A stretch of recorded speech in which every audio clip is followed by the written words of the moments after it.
नमस्कार। हमारे सामने एक 27 वर्षीय युवक की कुंडली है जिसके बारे में हम यहाँ चर्चा करने वाले हैं। 27 सितंबर 1993 और 8:05 पर इनका जन्म हुआ है। ये कुंडली तुला लग्न की कुंडली है और कुंडली में चंद्रमा मकर राशि के अंदर विराजमान है। लग्न के स्वामी शुक्र हैं, राशि के स्वामी शनिदेव हैं। शुरुआत करूंगा चंद्रमा से कि चंद्रमा मकर राशि में अंतिम अंशों पर पड़ा हुआ एक ग्रह है। ऐसा ग्रह जब कुंडली में कोई ग्रह शुरुआत की डिग्री में या अंत की डिग्री में होता है तो वो ग्रह अच्छे परिणाम नहीं दे पाता है, क्योंकि वो अंतिम अंशों पे है। कहने को ये मकर में दिखाई देता है, लेकिन आप देखिएगा 29 डिग्री 52 मिनट, सिर्फ 8 मिनट के बाद ये चंद्रमा अगली राशि में प्रवेश करेगा। मकर राशि शनि की 7.5 से प्रभावित हो रही है वर्तमान में।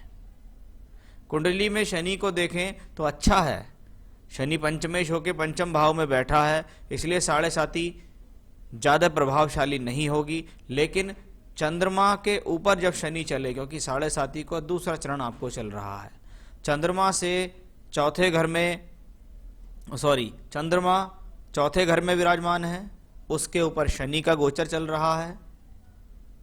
चौथा घर मन का होता है और शनि का ट्रांजिट जब चंद्रमा के ऊपर हो तो मानसिक परेशानी, मानसिक अवसाद, टेंशन्स, नकारात्मक विचार व्यक्ति के मन में आते ही आते हैं। तो चंद्रमा की स्थितियां, क्योंकि चंद्रमा यहाँ दशम का मालिक होकर दशम को देखता है, इसका मतलब ये आपकी प्रोफेशनल लाइफ को तो संभालने में सक्षम है कि भाई कैसा भी है, जब एक बार ट्रैक पे व्यक्ति आ जाएगा तो व्यक्ति जीवन में फिर सफलता की तरफ चलता चला जाएगा। लेकिन चंद्रमा की महादशा या अंतर्दशा जीवन में कभी भी आती हैं, वो आपको अधिक परेशानी के बाद परिणाम देंगे, क्योंकि ग्रह का अंश जो है वो अच्छा नहीं। बात करता हूं लगन की कि लगन तुला लगन एक बैलेंसिंग लगन है, शुक्र का लगन है, वायु तत्व राशि का लगन है, विचारों के अंदर आवागमनता देता है, व्यक्ति अपने बारे में सोचता काफी है, कहीं ना कहीं उसकी सोच भी अच्छी होती है। लगन में भाग्येश बुध विराजमान है। अब बुध भाग्य स्थान का मालिक होकर नवम में है, व्यक्ति भाग्यशाली है ये कहा जाता है ऐसे। लेकिन बुध को भी देखिएगा अब 0 डिग्री का है। अब प्लेनेट दिखने में तो बहुत अच्छा लगे, लेकिन उसकी डिग्री 0 हो तो क्या वो प्लेनेट भाग्य को उजागर करने में सक्षम होगा? उसको कहेंगे कि बहुत अत्यधिक प्रयासों के बाद होगा। आपकी हॉरोस्कोप में फिर दूसरा प्लेनेट मुझे एक ऐसा मिला है, पहला प्लेनेट चंद्रमा जो अधिक डिग्री में था, दूसरा प्लेनेट बुध जो 0 डिग्री में पहुंचा हुआ है। तो ये ग्रह अपनी दशा अंतर्दशा में उतना बेहतर परिणाम नहीं देते हैं जितना इन्हें देना चाहिए। मंगल बैठा हुआ है कुंडली के लगन में, मांगलिक योग बनाता है। कुंडली में धनेश और सप्तमेश लगन में है। मंगल की महादशा अंतर्दशा अगर जीवन में आएगी तो व्यक्ति को तरक्की कराएगी, पत्नी पक्ष से सहयोग भी दिला सकती है, क्योंकि ये सप्तमेश होकर सप्तम को देख भी रहा है। मंगल दोष के कारण अधिकतर देखा जाता है कि वैवाहिक जीवन में थोड़ी सी देरी होती है या विवाह होने में थोड़ा देरी होती है। बाकी उसके बारे में भी आगे मैं चर्चा करूंगा। शुक्र बहुत अच्छी स्थिति में बैठा है। शुक्र लग्नेश होके लाभ भाव में है। लगन का लाभ से जुड़ जाना यानी अपनी दशा अंतर्दशा के अंदर शुक्र आपको सोर्स ऑफ इनकम देगा, अच्छे सोर्स ऑफ इनकम देगा, मान सम्मान दिलाएगा, अच्छा पैसा दिलाएगा। तो शुक्र की स्थिति अपने आप में बहुत अच्छी हुई है। अब देखिए आप शनि को, 0 डिग्री का शनि, ये तीसरा प्लेनेट है इस कुंडली के अंदर जो 0 डिग्री में पहुंच गया, कि भाग्य स्थान का मालिक 0 डिग्री में, पंचम भाव शिक्षा और बुद्धि का स्थान, वो ग्रह वक्री होके 0 डिग्री का हो गया। वक्री ग्रह अगर देरी कराता है तो अचानक से जीवन में परिणाम भी देता है। अब वो ग्रह 0 डिग्री का है तो एजुकेशन में कहीं ना कहीं प्रॉब्लम या बाधा तो देगा, लेकिन पंचमेश होके पंचम में बैठा है, एजुकेशन करा देगा, भूमि जमीन जायदाद वाहन सुख दे देगा। लेकिन 0 डिग्री का है तो कहेंगे तरसा तरसा के देगा, परेशान करके देगा, क्योंकि ग्रह के अंदर स्ट्रेंथ नहीं है। चलिए बात करता हूं मैं अभी आपके बृहस्पति सूर्य के योग की कि बृहस्पति कुंडली में 2 खराब स्थान का मालिक होकर एक खराब स्थान में बैठा है। 3-6 का मालिक 12वें घर में लाभेश के साथ, यानी लाभ प्राप्त करने के लिए घर से दूरी आवश्यक है। जब तक आप घर से कहीं दूर नहीं जाएंगे, दूर स्थानों से जुड़ेंगे नहीं, घर जन्म स्थान से दूर नहीं जाएंगे, विदेश जाने का भी योग इसको मैं कह सकता हूं, तो तब ऐसी स्थितियों में जाके व्यक्ति को तरक्की मिलती है। यानी जीवन में तरक्की अगर मिलेगी, सोर्स ऑफ इनकम यदि मिलेगी, तो वो स्थान परिवर्तन करके दूर स्थानों से जुड़कर प्राप्त होगी। क्योंकि बृहस्पति कुंडली में 2 खराब स्थान का मालिक होकर यहाँ बैठा है, 6ठे का मालिक 12वें घर में विपरीत राजयोग बनाता है, विपरीत परिस्थितियों में आपसे मेहनत कराएगा, तब कहीं जाकर आपको ये ग्रह सफलता देगा।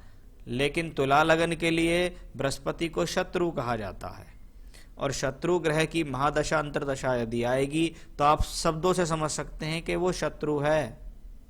शत्रु का मतलब है वो लगन का मित्र नहीं है। ऐसे ग्रह की दशा अंतरदशा किसी भी कार्य को पूर्ण करने में परेशानी देगी, बाधा अवश्य देगी। अब ये द्वादश में बैठा है तो 12वां घर दूरी, दूर स्थान, और सूर्य भी वहां है लाभेश होके, इसका मतलब सोर्स ऑफ इनकम जन्म स्थान से दूर से जुड़कर ही आपको मिलेगी। तो ये तो था आपकी कुंडली में ग्रहों का फल। बात करेंगे राहु केतु के बारे में। राहु केतु कुंडली के 2 और 8 भाव से जुड़े हुए हैं। ये भाव कोई ज्यादा अच्छे नहीं माने जाते, इनको मार्केश स्थान भी कहते हैं। मार्केश का मतलब यही नहीं है कि हर बार ही आपको मृत्यु तुल्य कष्ट देगा। राहु जब 2nd हाउस में हो, क्योंकि ये स्वभाव से अशुभ है, इसके ऊपर शनि की दृष्टि भी है, तो ये कुटुंब वाले लोगों से अलग कर सकता है, कुटुंब के लोगों से कलह करा सकता है, घर परिवार के लोगों से अच्छा खासा सहयोग नहीं दिलाएगा। लेकिन राहु स्वयं के बल पर अच्छा परिणाम देने में सक्षम होगा, क्योंकि राहु मंगल की राशि में, मंगल लग्न में विराजमान है। इन केतु की दशा अंतरदशा, क्योंकि केतु शुक्र की राशि में है लेकिन अष्टम में मंगल से दृष्ट है, तो ये आपको गोपनीय चिंताएं देगा। केतु की दशा अंतरदशाएं गोपनीय चिंताएं देगा, घर परिवार के भीतर कलह देगा, किसी प्रकार की स्वास्थ्य की परेशानी भी दे सकता है। तो ग्रहों की स्थितियां इस प्रकार रही हैं। ये आपकी नवांश कुंडली है, जहां पे अगर देखा जाए तो प्लेनेटरी पोजीशन ठीक ठाक है, थोड़ा शुक्र वहां पर ज्यादा अच्छा नहीं हुआ, क्योंकि शुक्र आपका लग्नेश है, वो नवांश में अष्टम भाव में पहुंचकर दर्शा रहा है कि व्यक्ति के जीवन में संघर्ष अच्छा खासा है। बृहस्पति की महादशा आपको वर्तमान से चल रही है। बृहस्पति कब से शुरू हुए? अप्रैल 2015 से। तो बृहस्पति का सबसे पहला रोल कुंडली में तो मैंने अभी आपको बताया, दशमांश कुंडली जो कि प्रोफेशनल लाइफ के लिए देखी जाती है, वहां पे बृहस्पति 3 और 12 का मालिक होकर लग्न में विराजमान है। इसका मतलब बृहस्पति अपनी दशा अंतरदशा के अंदर आपको दूर स्थानों से संपर्क अवश्य कराएगा। या ये ग्रह कहता है कि भैया आसपास रहने का जो लालच है उसको छोड़ो, घर से बाहर निकलो, घर से दूर से संपर्क बनाओ, आपके लिए बेहतर रहेगा, क्योंकि ये बृहस्पति आपको दूर भी ले जा सकता है और विदेश भी ले जा सकता है। चलिए, बृहस्पति में बुध चल रहा है। बृहस्पति द्वादश भाव में, बुध भाग्येश होके लग्न में है तो अच्छा है, लेकिन 0 डिग्री का है तो अधिक प्रयासों के बाद सफलता देगा। दशमांश में देखें तो बुध दशम भाव में बैठा हुआ है। इसका मतलब बुध की दशा जो 29 मार्च 2022 तक चल रही है, ये आपके जीवन में कुछ ना कुछ बेहतरी करके जाएगी। यानी ये प्लेनेट आपको कोई ना कोई किसी ना किसी क्षेत्र में प्रोफेशनली, एजुकेशनली फायदा दिलाने के लिए ग्रह है, बस मेहनत अधिक कराएगा। तो ये तो थी बुध, बृहस्पति में बुध की दशा। उसके बाद बृहस्पति में केतु मार्च 22 से मार्च 23 तक चलेगी। केतु 8th हाउस में है, गोपनीय चिंताएं देगा, थोड़े से कष्ट देगा, हेल्थ का उस दौरान आपको अपना खासा ख्याल रखना होगा। बाकी यहां देखिएगा, केतु मंगल की राशि में है और मंगल 12वें घर में दशमेश के साथ। तो ये 29 मार्च 22 से 5 मार्च 23 के बीच का जो समय होगा, ये जरूर आपको अपनी जन्म स्थली से दूर ले जाएगा, जरूर आपकी लाइफ में कोई चेंज कराएगा। इसको कहते हैं प्लेस चेंज का एक कॉम्बिनेशन। प्रोफेशनली चेंज प्लेस होगा कि आपको कोई काम मिल जाएगा, उससे आपको प्रोफेशनली चेंज होगा। आपने काफ़ी कुछ अपने बारे में मुझे लिख के भेजा है, वो सब मैंने पढ़ लिया है। और अब आपके कुछ सवाल है, उनके बारे में हम चर्चा करते हैं। आपने कहा मेरी नौकरी कब तक लगेगी, क्या ग्रेड ए की जॉब लग पाएगी? तो सबसे पहले देखते हैं क्या कुंडली में सरकारी नौकरी के योग हैं। हाँ, इस कुंडली में सरकारी नौकरी के योग मौजूद हैं। आप वर्तमान की स्थिति से तैयारी करते रहिएगा बहुत अच्छी तरीके से, क्योंकि जब मुझको ये आने वाली जितनी भी दशाएं हैं, जैसे ये मार्च 22 से मार्च 23 भी दिखता है, उसके बाद बृहस्पति में शुक्र आएगा, शुक्र भी योग कारक है, तो आने वाले 2.5 से 3 वर्ष में निश्चित है आपके पास सरकारी नौकरी होगी। आप अपने प्रयासों को लगातार रखिएगा। ग्रेड ए तक भी जाने के योग आपके दिखते हैं, लेकिन शुरुआत आपकी ग्रेड ए से होगी नहीं, इसलिए ग्रेड ए तक जाने के योग हैं, लेकिन ग्रेड ए तक पहुंचने में लगेगा समय। इसलिए उससे नीचे दर्जे की जो भी नौकरी मिले उससे शुरुआत आपको करनी होगी। आगामी 2.5 से 3 वर्ष में निश्चित आपके जीवन में नौकरी आपके साथ में होगी और सरकारी नौकरी होगी। मन बहुत अशांत रहता है, वो 7.5 की वजह से, उसके बारे में मैंने आपको बताया। असफलता से एक आत्मग्लानि होती है कि क्या करें, क्या उपाय होगा, वो उपाय मैं आपको लास्ट में बताऊंगा अवश्य। विवाह कब तक होगा, वैवाहिक जीवन कैसा रहेगा? किसी जोशी ने एक बार आपकी माता से कहा कि विवाह आसानी से नहीं होगा, डिले विवाह दिखता है, वो मुझे भी दिखाई दे रहा है। किसी तीसरे व्यक्ति के कारण तनाव रहेगा। चलिए, विवाह के लिए सबसे पहले देखी जाती है आपकी कुंडली में नवांश कुंडली। ये नवांश कुंडली विवाह के बारे में बताती है। नवांश कुंडली में 7th हाउस जो बुध है वो लाभ भाव में बैठा है और वो 7वें शनि के साथ है। इसका मतलब पत्नी के आने के बाद आपके जीवन में कोई ना कोई सोर्स ऑफ इनकम बढ़ेगा, जिसको हम ये कह सकते हैं कि हाँ, इस व्यक्ति के जीवन में हो सकता है इसकी पत्नी कुछ धन लेके आए या खुद सोर्स ऑफ इनकम करे, खुद नौकरी करके पति का सहयोग करे, ऐसा दिखता है। कुंडली में पति पत्नी के रिलेशन को लेके कोई अभी बड़ा विवाद आपकी कुंडली से मुझे नजर नहीं आ रहा। बाकी कुंडली मिलान करके आपको विवाह करना होगा, क्योंकि पत्नी की कुंडली पर भी वैवाहिक जीवन निर्भर करता है, अकेले आपकी ही कुंडली पर नहीं करता। चलिए, विवाह कब होगा?